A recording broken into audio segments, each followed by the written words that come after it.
I don't want peace. I want problems always. God have mercy upon us. You dey use your function to play. You dey use your generation to play. You dey use your next generation to play. You are doing rubbish. You think that you are doing good. You are doing lunatic encyclopedia pre-calculation of Jajatica.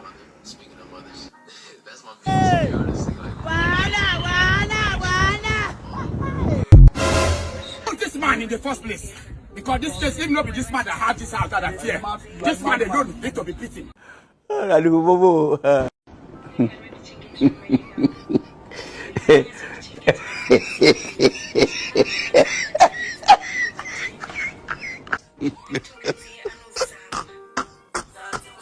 If you be this man, I swear to God, come out. I'll beat you now. I don't vex rich.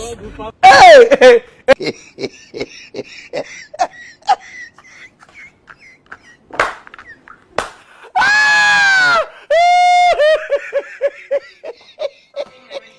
Go punish your papa. You gonna explain tire. You go explain because no evidence.